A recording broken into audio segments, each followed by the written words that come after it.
Potter self-published the highly successful children's book, The Tale of Peter Rabbit. Following this, Potter began writing and illustrating children's books full-time.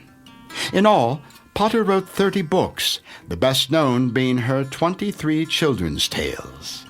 With the proceeds from the books and a legacy from an aunt, in 1905, Potter bought Hilltop Farm near Sawley, a village in the Lake District, which at the time was in Lancashire.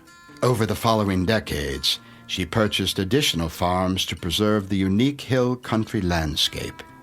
In 1913, at the age of 47, she married William Heelis, a respected local solicitor from Hawkshead. Potter was also a prize-winning breeder of Hardwick sheep and a prosperous farmer keenly interested in land preservation. She continued to write and illustrate and to design spin-off merchandise based on her children's book for British publisher Warne, until the duties of land management and her diminishing eyesight made it difficult to continue. Potter died of pneumonia and heart disease on December 22, 1943, at her home near Sawley at the age of 77, leaving almost all of her property to the National Trust. She is credited with preserving much of the land that now constitute the Lake District National Park. Potter's books continue to sell throughout the world, in many languages, with her stories being retold in songs, films, ballets, and animations, and her life depicted in a feature film and television miniseries. Quotations from Beatrix Potter.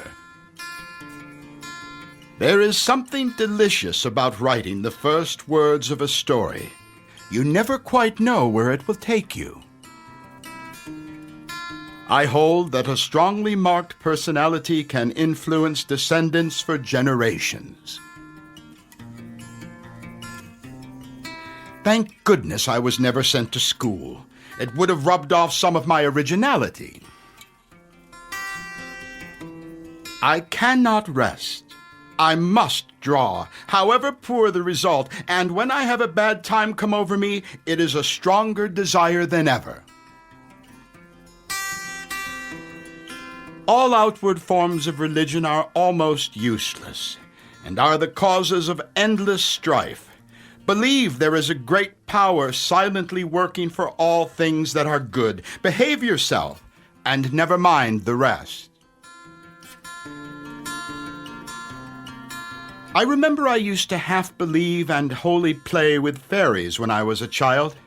What heaven can be more real than to retain the spirit world of childhood, tempered and balanced by knowledge and common sense? Thank goodness my education was neglected. Most people, after one success, are so afraid of doing less well that they rub off all the good that they have done in their subsequent work. What heaven can be more real than to retain the spirit world of childhood?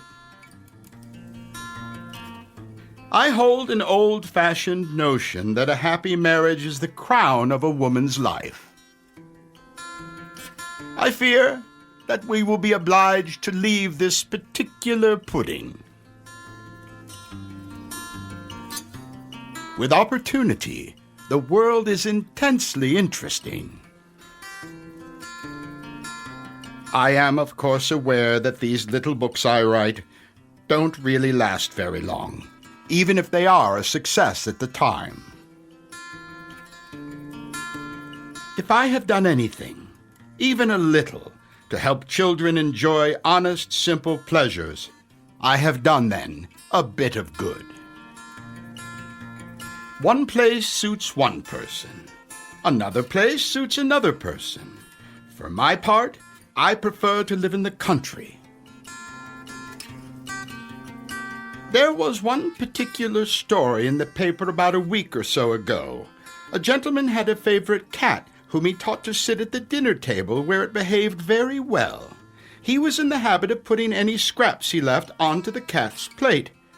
One day the cat did not take the place punctually, but presently appeared with 2 mice, one of which it placed on its master's plate and the other on its own.